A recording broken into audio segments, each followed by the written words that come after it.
Welcome back to Battleship Systems. Today we're going to be watching the movie Pearl Harbor, a love story. But there's a scene in here that depicts the attack on Pearl Harbor in December 7th, 1941. Now, if you're new to this channel, we don't normally do reaction videos. But seeing as this video is a modern depiction of a big Navy event of World War II, and it was made in 2001, which is 4 years after the movie Titanic, hopefully they did their homework and it's pretty historically accurate. Let's take a look.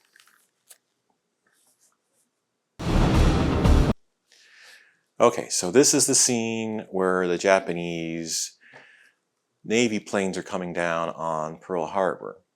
Now you notice these ships have these planks sticking out of their masts. They would have served no purpose other than to climb up there and wave at the enemies. Obviously, there would have been communication equipment on these extensions of the mast, but they're not there. And I can assure you nothing like this would have existed in 1941. Obviously, this is a frigate or a tender that they're trying to say is maybe a destroyer. But it is nice that they added in these smokestacks there to make it somewhat accurate.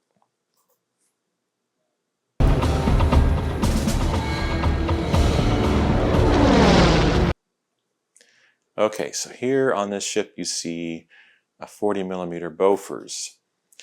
None of the ships at Pearl Harbor in 1941 would have had a 40mm Bofors anti-aircraft gun.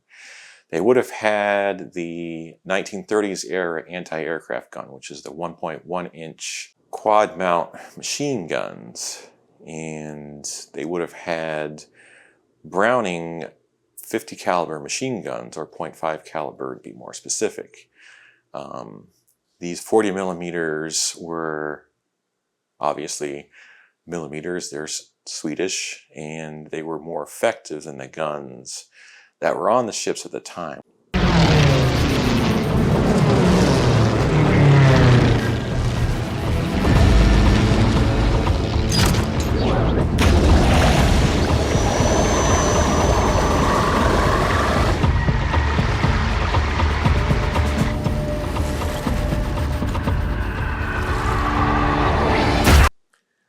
Okay, so it shows a ship being torpedoed. Now, I can't really tell the USS California, since that was the first ship hit at the attack.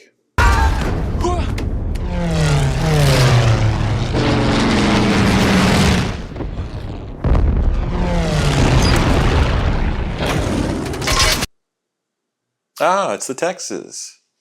How about that? Ah, that's nice to see the Texas in the video. The mast up there, the SK-2 radar dish, which would have not existed in World War II at this time.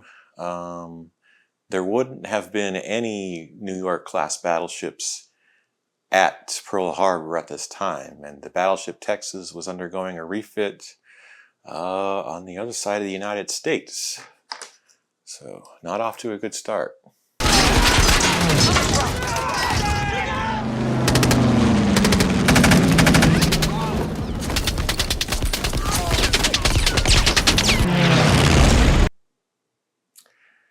Okay, so these are not anything close to World War II ships. They're probably trying to depict these as destroyers, but of course they don't have any guns on them, so maybe they're trying to pretend they're detenders, but they're obviously frigates and no weapons on them whatsoever. These would have not been at Pearl Harbor at that time.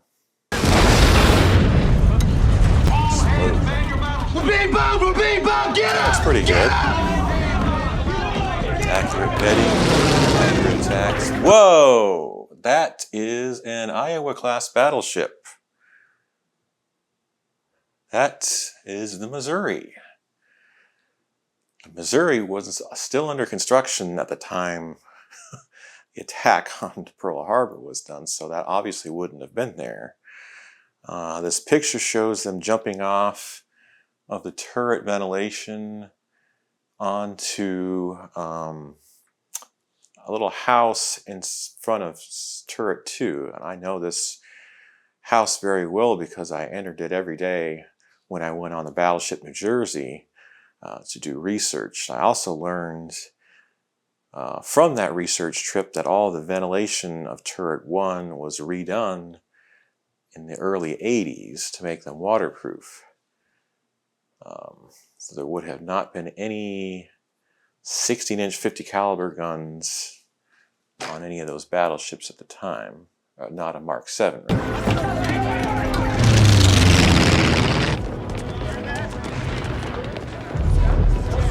I guess that's Christ. Headquarters? No. So they wouldn't have been targeting any specific ship. Their orders were to attack any capital ships. They couldn't tell which ships are which. There were 2 Pennsylvania-class ships there, the Arizona and the Pennsylvania. They attacked them all. They wouldn't have had to have these pictures with them.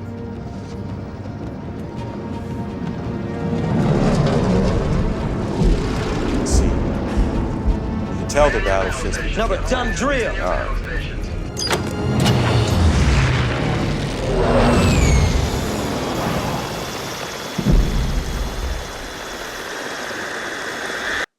No.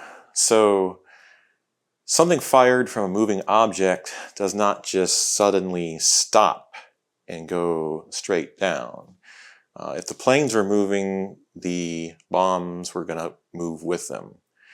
Just like when you're firing a projectile from a moving ship, the projectile doesn't just stop and move directly toward the ship. It carries the momentum with the projectile, and you have to account that into your calculations. It doesn't go straight down.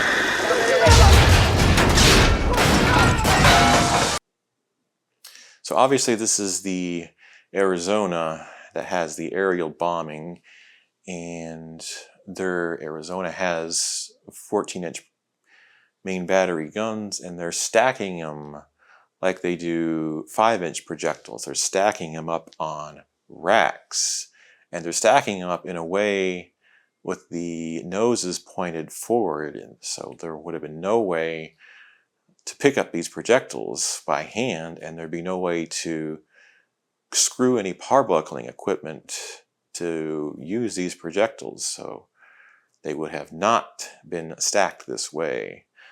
I believe, I'm not 100% sure on Pennsylvania-class battleships, but I think they would have been stored nose down, and you would have screwed in some type of lifting mechanism to load them into the projectile hoists. What the heck was that? It's a bomb!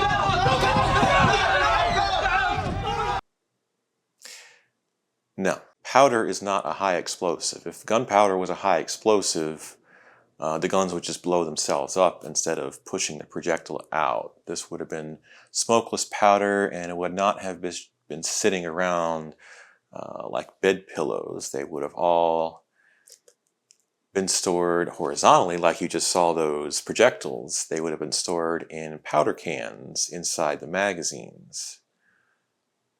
They also wouldn't have been anywhere near that wide. They would have been much skinnier.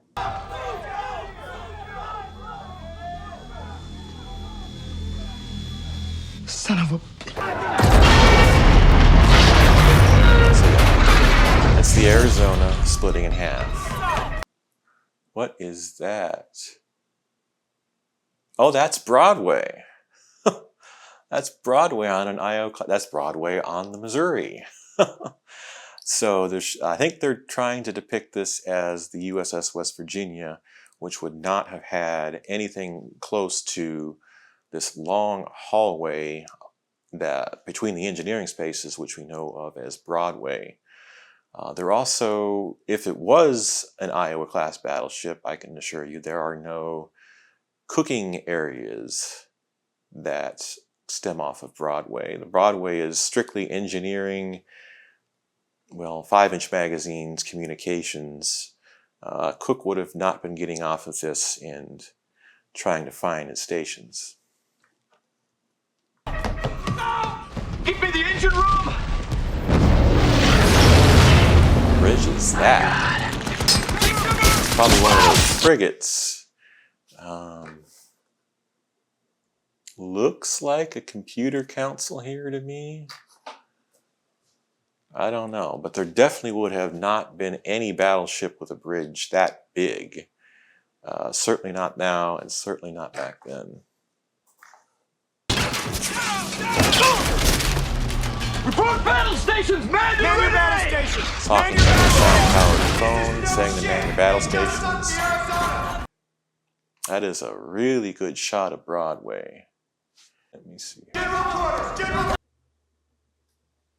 So they wouldn't have been, sailors wouldn't have been wearing these Hunchback of Notre Dame outfits to keep them from hitting the trolley track as they jump through Broadway. There also wouldn't have been a guy holding a camera as people walk through. Just saying. This is no damn criminal!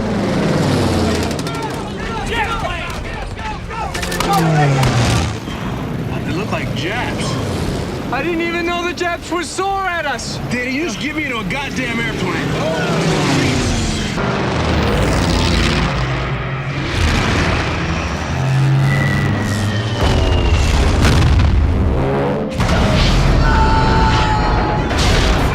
Looks like the Texas there.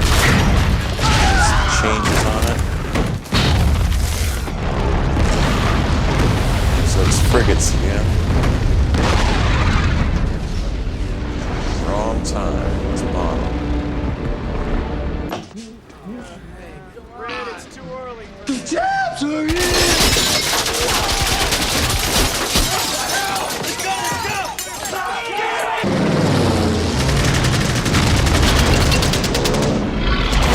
Okay. I guess they're saying Maryland, Oklahoma, Tennessee, and West Virginia. There's a mat in the back by itself. O2 level rather. Looks like an O2 level. Good.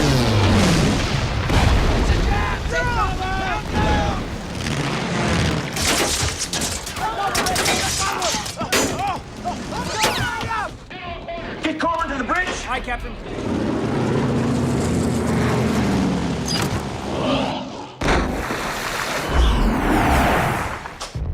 Repair says third deck is flooding port side.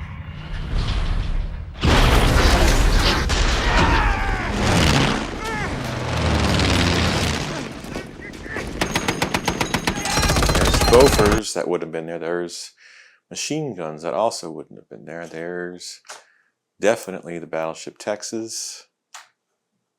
Get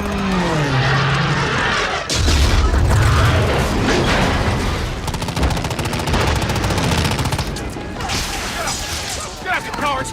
Get out there and fight! Move it!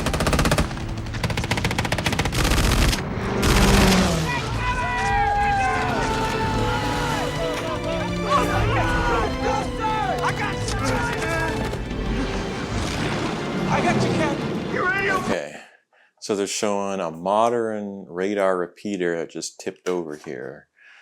There would have been no radar repeaters on any ships at Pearl Harbor at that time. The radars were very rudimentary, and there had only been one council that received the blips, so to speak. Cover! Initiate damage control! Find my exo!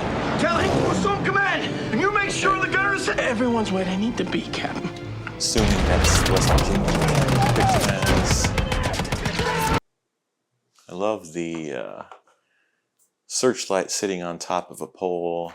Nobody can actually get to it, but it's there just to kind of let the enemies know where you're at all times. There's some ammo up here! We need some men on these guards! Captain says you're in charge, Flying sir! breach in Missouri. We need more ammo! Now! Enough ammunition for the 5-inch gun!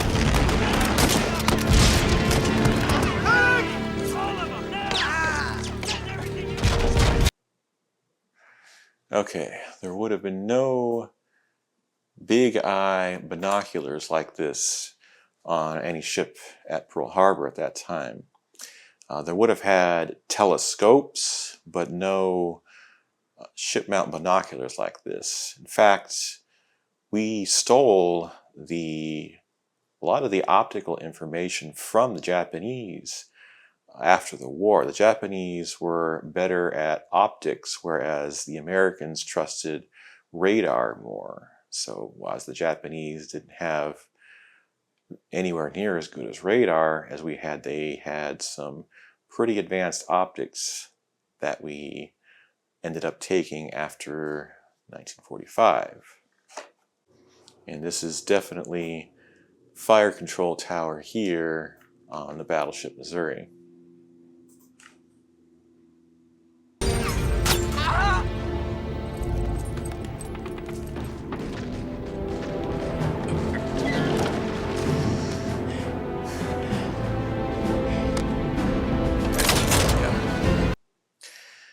Okay, so there wouldn't have been any guns like this on any of those ships in 1941.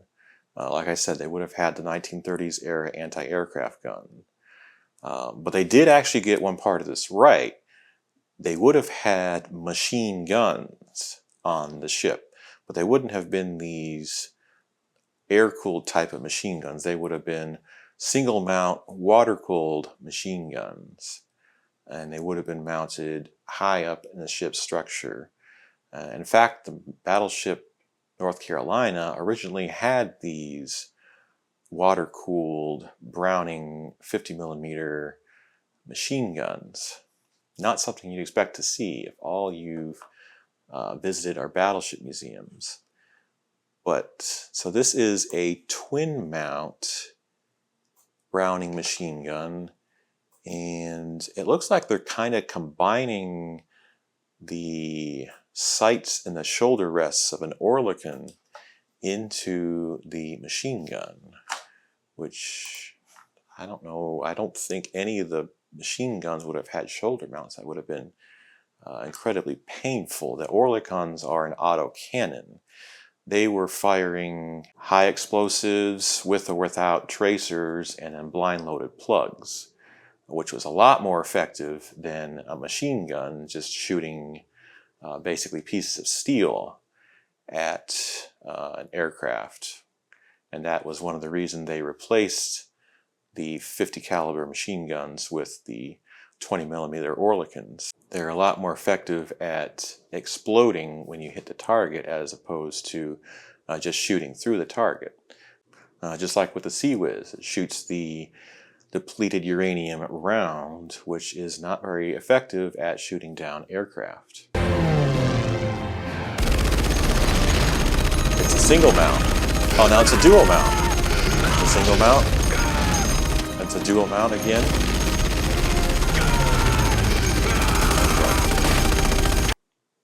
Yeah, little known fact about 50 caliber machine guns is they automatically open up their ammunition casing whenever there's a plane coming in, so people sitting next to them can see the plane coming in.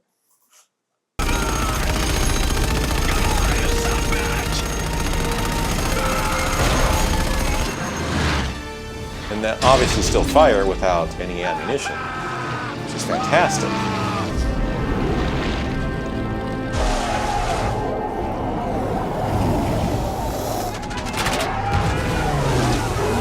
This looks like a model.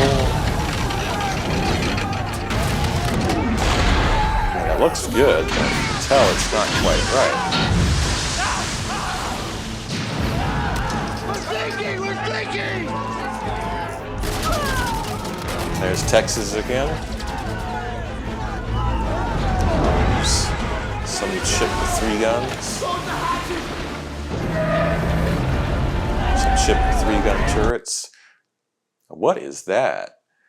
Looks like a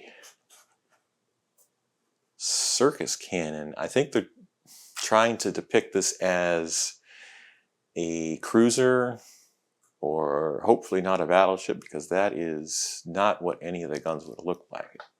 Alright, that's about all I can take. Do you have any movies you want me to review? Let me know in the comment section below, and don't forget to like and subscribe. I will not react to the movie Battleship or any Marvel movies. But boy, I feel sorry for the crew of the Battleship Missouri Museum. They have people coming up on deck saying that, hey, this is where Pearl Harbor took place. I remember that scene, when the ship wasn't even built until 1943. Overall, I'd probably give this movie an F for using a ship in its 80s configuration that didn't even exist in 1941. There's not enough Hollywood movies in this world to educate the amount of people that now think that the USS Missouri was at Pearl Harbor in 1941 during the attack. In lieu of donations to me, please consider donating to a battleship museum like the Battleship Massachusetts. There's a link in the description that'll bring you to the USS Massachusetts Memorial Committee website where you can donate to the nonprofit organization. Don't forget to put Battleship Massachusetts in the comments of your donation so the money will go to the ship.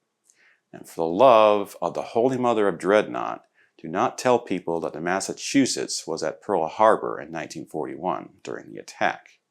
Thanks for watching.